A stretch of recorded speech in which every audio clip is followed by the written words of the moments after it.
Digital Spurs have lost 4 games in a row, lost to Denver last night, 115-109. Keldon Johnson had 30 points, 5 of 4, 11 from 3. Spurs again have lost 4 in a row, now 5-6 on the season, 9th place in the Western Conference. We've got Jeff Garcia from KENS 5 and Locked On Spurs Podcast joining us now. Now, Jeff, last segment, I was talking about the fact that I woke up and I got pissed off because I saw the Spurs in no man's land, the dead zone, the twilight zone, either being 7, 8, 9, or 10 in the West. And when I saw the Spurs at 5-6 and 9th, I just felt so ugly. I got pissed off. And people are saying, dude, it's only 11 games into the season. I'm like, no, this team is not that bad. They're just not that good. And that just smells disaster for me because I'm looking at that 7, 8, 9, 10 thinking that's where we're going to be. First of all, congratulations on the rebrand. Way to go, Jimenez. Thank you, sir. Good job. But I agree with everybody else reacting to your reaction. It's still way too early. Things are going to settle in as the season goes on.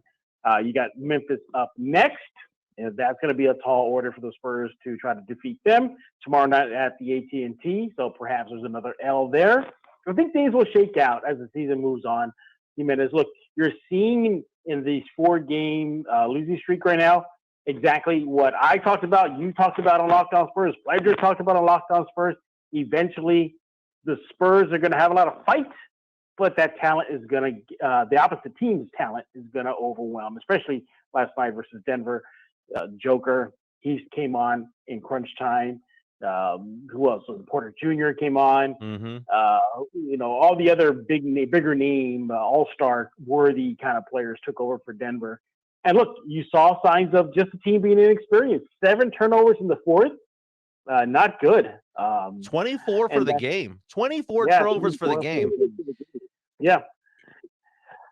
It's so weird seeing the fact that the Spurs had 31 assists, which is remarkable. And then 24 turnovers, which was tragic. Yeah. That's basically the Spurs in a nutshell right there, right? It's like they are super talented at times, but also so inexperienced and careless at times. And they were missing free throws yesterday, too, along the way. Yep. Yeah, and then you look at the rotations of late. You had Devin Vassell. He had come back from injury. He doesn't start for a couple of games. Then he's on a minutes restriction all of a sudden. Jimenez. What that's about. Doesn't play in the fourth a couple games. What else you got? You got Bassie coming in from the G League, getting minutes. He looked good. 8 rebounds last night. He looked good. The kid from San Antonio definitely looked good. But you got that kind of shuffling with the lineups, unfamiliarity with one another. But there are bright spots. I do like the little budding trio of Jones, Vassell, and Keldon. I think that's a nice little thing to keep an eye on as the season goes on, especially Trey Jones. Can you believe he's a second-round pick?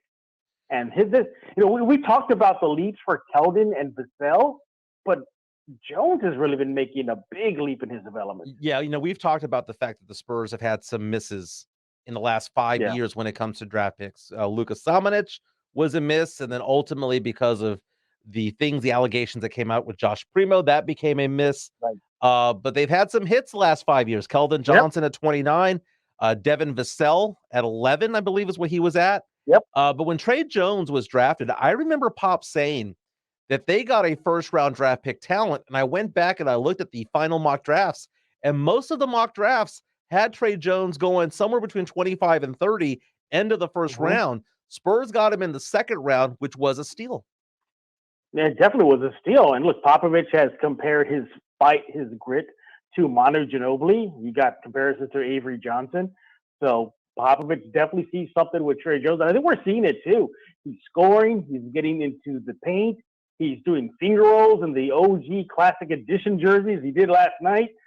He's hitting the Tony Parker-like teardrop. He's facilitating. He's doing everything. And you look at last night, the post game, he was really kind of fell flat a little bit. Like he could tell he wanted that W. He wanted to get that win. I mean, he balled out, and my goodness, he is somebody to look at as the season goes on. But as the season goes on, Michael, I circle back. I think things will calm down. I do think it's still too early. I say it's not the label of too early in the NBA. It's not for after about a month and a half. After that, then you got a good sample size. Calm down, Jimenez, what you're saying. I can't because I'm always looking You ahead. have to. I'm always You have looking to. ahead because at December 25th, December 31st, somewhere around that week, Christmas, New Year's week, the Spurs need to know, are we buyers or sellers come February? And we cannot make that decision in February. We need to make that decision at the end of December. Hey, real quick, every time I take a look at the Spurs stats, Keldon Johnson's points per game keep going higher and higher. 30 points last night, now at 23.8 points per game, which makes him 18th in the NBA. Guess who number 19 is, by the way? DeMar DeRozan. I thought that was funny. So just let you know how good Keldon Johnson's doing. He's averaging slightly more points per game than DeMar DeRozan, who's considered to be one of the 25, 30 best players in the NBA now that he's not playing for the Spurs. But that being said, let's talk about Keldon Johnson here. 18th in the league in scoring. 10th in the West, by the way. Is he legit as an all-star candidate? Or do you think he's that one guy, bubble boy, who's going to be the outside looking in and hope for an injury from somebody ahead of him? Oh, kind of like DeJounte Murray when DeJounte Murray got in. I'm going to peg him as bubble boy right now. Yeah. I think he's bubble boy. It's going to take some sort of injury. Player declines the invite for him to get in. Now, not to take anything away from his start so far. You mentioned the points per game. His 3-point percentage, he's still knocking them down the threes at a good clip. Yeah. Still getting to the rim, finishing with the and one, bringing that energy that this young team needs, and being that leader. I think that's not getting enough attention right now. He recently spoke about how he doesn't consider himself the head of the snake, but he acts like the head of the snake. Oh, no, he is. Says that, he says that it's by committee, like head of a snake by committee, but he goes out to media sessions and tells everybody, I went to everybody pregame and I told you this person this and how you can help us here. You're going to do this. You're going to do this. That is a sign of a leader. So, yeah, Keldon Johnson is definitely going to be a bubble boy. But, hey, if he gets in, credit to him. He deserves it. Yeah, no, Keldon's got that dog in him. I like it. He's got that alpha in him. I think they all do. They all got dog in them. They definitely do. To a T, this team, and all the players have dog in them. It's just the talent, the experience, the youth, the game time, the pressure cooker decisions we saw last night versus Denver. Those things kind of falter. And I think that's going to get better as the season goes on. You got Jeremy Sohan still trying to find his way in the NBA. He didn't have that great of a game last night versus Denver, but he's just a 19-year-old rookie. Let's see how he does about a month and 2 months from now. Taking a look at the stats, and a lot of Keldon Johnson fans, a lot of Spurs fans are like, no. Keldon will somehow make his way into the All-Star team. So I'm taking a look at the points per game. Kind of weird. I don't remember at any point in my lifetime seeing 7 players in the NBA averaging 31 points per game or more. Wow. That is incredible. But in the West, the players that average more than Keldon Johnson points per game, Luka Doncic. Sorry, he's not going above Luka. Steph Curry. He's not going over Steph Curry. Nope. Shai Gilgeous-Alexander, someone who probably should get more respect in the league as far as when it comes to all-star voting. I agree. SGA will be ahead of him. John Morant will be ahead of him. Devin Booker, De'Aaron Fox, Paul George, LeBron James. The one area right here is when you take a look at like Desmond Bane of Memphis, because he is averaging 24 points per game. Keldon Johnson at 23.8. Honestly, the number that he needs to hit, now that I'm thinking about it, is probably 26 points per game. Can he average 28 points per game over the course of the next 10 games to come out and be back at that 26 point per game average? That is the cut line for him. And what's going to hurt Keldon, too, is if the Spurs start losing more and this win streak gets larger or they stop it and then they get another losing streak. Fan voters look at winning and who's winning and look at he's on a winning team. And, I think that's going to hurt Keldon as well come voting time for the fan base. But all in all, good job on Keldon. Keep the team afloat, keeping this team in the fight at least. those that are in Team Tank, they're loving this losing streak right now. As a matter of fact, I'm glad you brought up Team Tank, is because on tomorrow's Locked On Spurs, we're putting Wembanyama in focus, and I brought in a doctor to talk about why big men like his size tend to get injury prone so much. Oh, so we saw that with that in focus tomorrow. Chet with Chet Holmgren. Chet Holmgren, the number 2 overall pick, 7'3", I believe. He's out for the season.